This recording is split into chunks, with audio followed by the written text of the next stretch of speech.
Hello दोस्तों, क्या हाल है। तारीख आज 24 सितंबर 2025, दिन बुधवार।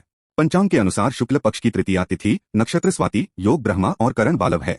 गणेश पूजा और धार्मिक कार्य के लिए सुबह 7:45 से 9:15 तक। विवाह या शुभ आयोजन के लिए 1 बजे से 3 बजे तक का समय अत्यंत शुभ माना गया है।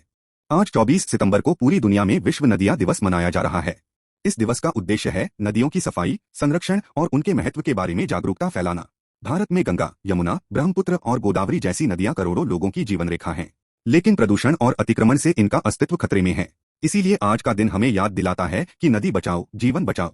गंगा सफाई मिशन और यमुना पुनर्जीवन अभियान जैसे कार्यक्रम आज के दिन फिर से चर्चा में आए हैं। देश भर में एनजीओ और सरकारी संस्थाएं आज विशेष कार्यक्रम आयोजित कर रही हैं। आज 24 सितंबर को विश्व समुद्री दिवस भी मनाया जा रहा है। यह दिवस अंतर्राष्ट्रीय समुद्री संगठन IMO के तहत हर साल मनाया जाता है। भारत जैसे समुद्री देश के लिए यह दिवस खास महत्व रखता है। मुंबई, कोलकाता, चेन्नई और कोच्चि जैसे बंदरगाह भारत की अर्थव्यवस्था की रीढ़ हैं। इस वर्ष का थीम है ग्रीन शिपिंग, क्लीन फ्यूचर, यानी समुद्री व्यापार को पर्यावरण के अनुकूल बनाना और प्रदूषण कम करना। चलिए बढ़ते हैं पहली बड़ी खबर की तरफ। सबसे पहले नजर डालते हैं राष्ट्रीय समाचार पर। राजस्थान कर्मचारी यूनिफाइड महासंघ आज जयपुर में शहीद स्मारक पर बड़ा धरना देगा। बजट वादों को पूरा करने की मांग। RSS की 120वीं वर्षगांठ पर देश भर में 1 लाख से ज्यादा कार्यक्रम होंगे। पूर्व राष्ट्रपति रामनाथ कोविंद रहेंगे मुख्य अतिथि। प्रधानमंत्री मोदी ने GST बचत उत्सव पर देशवासियों को पत्र लिखा। कहा, GST सुधार हर राज्य की प्रगति को तेज करेगा। उत्तर प्रदेश में GST सुधार जागरूकता अभियान शुरू। व्यापारियों और आम जनता को नए बदलावों की जानकारी दी जा रही है। भारत ने WTO से परामर्श मांगा। इंडोनेशिया द्वारा कपड़े पर आयात शुल्क प्रस्ताव का किया विरोध। चलिए अब नजर डालते हैं अर्थव्यवस्था और व्यापार पर। सितंबर में भारत की प्राइवेट सेक्टर ग्रोथ में मामूली सुस्ती। PMI रिपोर्ट में संकेत। JP मॉर्गन ने भारत को वैश्विक अर्थव्यवस्था का ब्राइट स्पॉट बताया। हालांकि H-1B वीजा शुल्क चुनौती बना। Amazon great Indian festival sale में सैमसंग गैलेक्सी S24 अल्ट्रा अब 75,000 रुपए से कम में उपलब्ध। भारतीय शेयर बाजार में हल्की गिरावट। सेंसेक्स 200 अंकों से नीचे फिसला। रुपया आज डॉलर के मुकाबले 20 पैसे मजबूत होकर बंद हुआ। चलिए अब नजर डालते हैं विज्ञान और तकनीक शिक्षा पर। IIT मद्रास और कैटरपिलर ने आर्टिफिशियल इंटेलिजेंस और ऊर्जा प्रणालियों पर रिसर्च के लिए समझौता किया। इसरो ने घोषणा की 2026 में पहला मानवयुक्त गगनयान मिशन भेजने की तैयारी। दिल्ली यूनिवर्सिटी में नए सत्र से डिजिटल कोर्स और AI आधारित शिक्षा मॉड्यूल शुरू होंगे। माइक्रोसॉफ्ट ने भारत में AI स्टार्टअप्स के लिए $200 मिलियन फंड लॉन्च किया।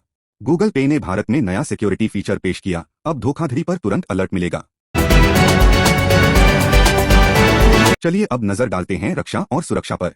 बंगाल की खाड़ी में भारत कल मिसाइल परीक्षण कर सकता है। नोटम जारी। भारतीय नौसेना ने गोवा तट पर हाई स्पीड इंटरसेप्टर बोट्स की तैनाती की। जम्मू कश्मीर के पुंछ में सेना और आतंकियों के बीच मुठभेड़। 2 आतंकी ढेर। BSF ने पंजाब सीमा पर ड्रोन से भेजा गया 5 किलो हेरोइन पकड़ा। भारतीय वायुसेना ने नए स्वदेशी ड्रोन का सफल परीक्षण किया।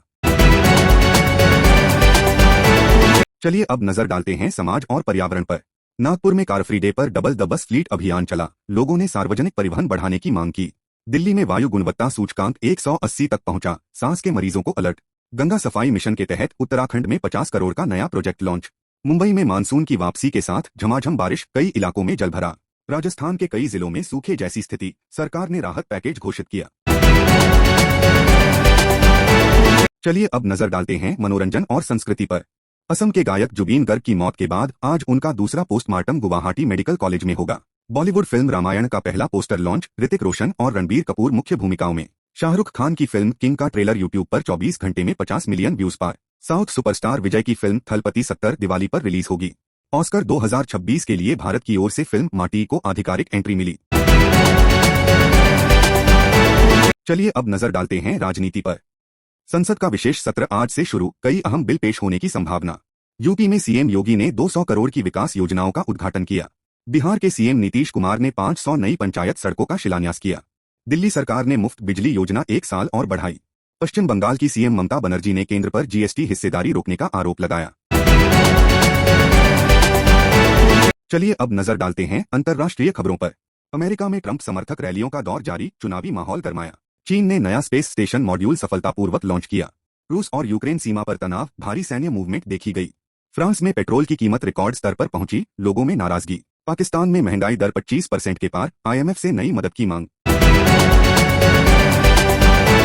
चलिए अब नजर डालते हैं स्वास्थ्य पर। दिल्ली AIIMS में 5G आधारित टेलीसर्जरी की पहली सफल प्रक्रिया। WHO ने चेतावनी दी, अफ्रीका में नया इबोला वेरिएंट तेजी से फैल रहा है। भारत में डेंगू के मामलों में 12% की बढ़ोतरी, स्वास्थ्य मंत्रालय अलर्ट पर। लखनऊ में नया कैंसर अस्पताल अगले महीने से शुरू होगा। कोविड वैक्सीन की बूस्टर डोज अब बच्चों के लिए भी उपलब्ध। चलिए आखिर में एक नजर डालते हैं खेल समाचार पर। एशिया कप सुपर 4 में भारत ने पाकिस्तान को 6 विकेट और बांग्लादेश ने श्रीलंका को 4 विकेट से हराकर फाइनल की दौड़ में बढ़त बनाई। विश्व कप 2025 के टिकटों की बिक्री कल से शुरू, बीसीसीआई ने घोषणा की। पीवी सिंधु ने कोरिया ओपन बैडमिंटन का खिताब जीता। भारतीय हॉकी टीम ने ऑस्ट्रेलिया को 3-2 से हराया। तो ये थीं आज की 50 बड़ी खबरें। ऐसे ही ताज़ा अपडेट्स के लिए जुड़े रहिए हमारे साथ। वीडियो अच्छा लगा हो तो लाइक और शेयर करें और हमारे चैनल को सब्सक्राइब करना न भूलें। धन्यवाद।